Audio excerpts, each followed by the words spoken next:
विद्यार्थी मित्रांनो, रविवारी झालेल्या UPSCच्या पूर्व परीक्षेमध्ये सीसॅटच्या पेपरमध्ये विचारलेला आणखीन एक प्रश्न आहे बघा. प्रश्न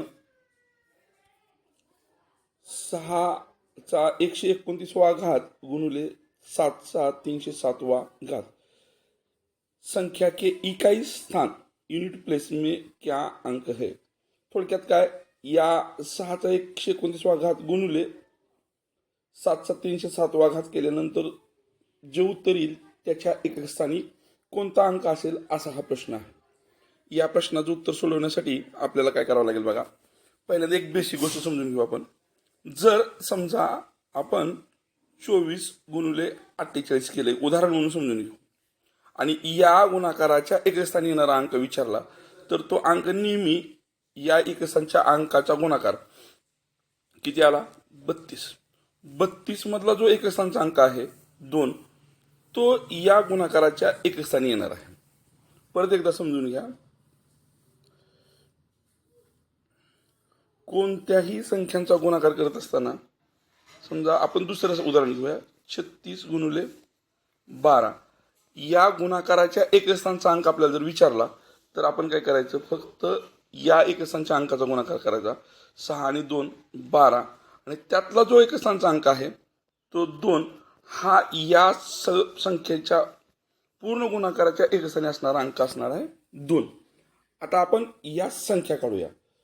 इथं प्रश्न वाचल्यानंतर जर बेसिक गोष्ट आपल्याला लक्षात माहीत नसेल तर आपल्याला डोकं चक्रावून जाईल. 6चा 129वा घात मी कधी करू किंवा 7चा 307वा घात मी कधी करू. तिथे एक गोष्ट लक्षात ठेवायची आहे, ज्यावेळेस आपण एकक स्थानी 0 असणाऱ्या संख्येचा कितीवाही घात केला तर त्याच्या एकक स्थानी 0 येणार आहे. एखाद्या संख्येच्या एकक स्थानी 1 असेल, त्या संख्येचा कितीवाही घात केला तरी उत्तर 1 येणार आहे. एकक स्थानी 5 असणाऱ्या संख्येचा कितीवाही घात केला तर उत्तर एकक स्थानी येणार उत्तर 5 असणार आहे. एकक स्थानी 6 असणाऱ्या संख्येचा कितीवाही घात केला तरी उत्तर एकक स्थानी 6 येणार आहे. म्हणजे या संख्येचा एकक स्थानचा अंक हा आपल्याला आता कळतोय, तो असेल 6. तो आपण इथं लिहून ठेवूया. आता या संख्येच्या एकक स्थानचा अंक कोणता येईल तो आपण पाहूया. आता इथं बघा 7चा 307वा घात आहे. आपण 7चा 300वा घात करत जर गेलो तर आपला वेळ पुरणार नाही. त्यासाठी एक बेसिक गोष्ट अशी आहे, आपण जर 7चा 1वा घात केला तर त्याच्या एकक स्थानी 7 असतं. जर आपण 7चा 2रा घात केला तर 49 म्हणजेच त्याच्या एकक स्थानी 9 असतं. जर आपण 7चा 3रा घात केला तर त्याच्या एकक स्थानी 3 असतं. आणि परत आपण 7चा जर 4था घात केला तर त्याच्या एकक स्थानी 1 असतं. त्याच्या पुढे जाऊन आपण जर 7चा 5वा घात केला तर त्याच्या एकक स्थानी 7 असतं. म्हणजे 4 झाल्यानंतर पुन्हा 7 रिपीट होते आणि तिथून पुढे 6व्याला 9, 7व्याला 3 आणि 8व्याला 1 या पद्धतीने हे सिरीज रिपीट होते. समजून घ्या. 7चा 1वा घात केला तर एकक स्थानी 7 येतं. 7चा 2रा घात केला 49 म्हणजे एकक स्थानी 9 येतं. 7चा 3रा घात केला तर 343 म्हणजे एकक स्थानी 3 येतं.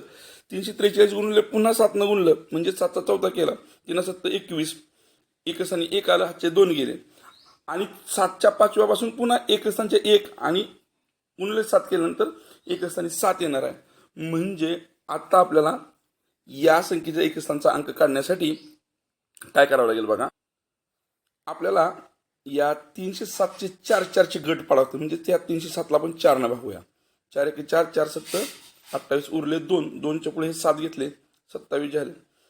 4च्या पाड्या 27 नाही, 4 7 28, मग 6चा भागवाला 4 7 24, बाकी उरली 3. म्हणजे 4चे गट पडून शिल्लक किती राहणार आहेत, 3 राहणार आहेत.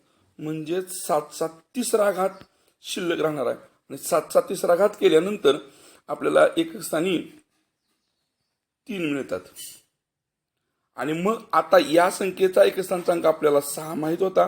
या संख्येचा एकसंख्याक आपण आता काढलाय तो 3 आणि मग या दोन्हीच्या एकसंख्या अंकाचा गुणाकार केला. थोडक्यात काय 6 गुणिले 3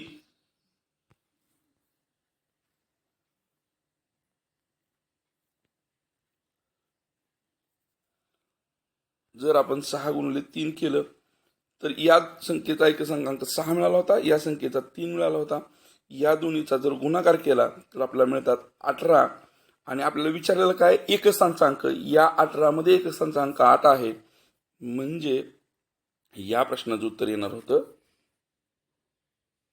8. पर्याय क्रमांक सी.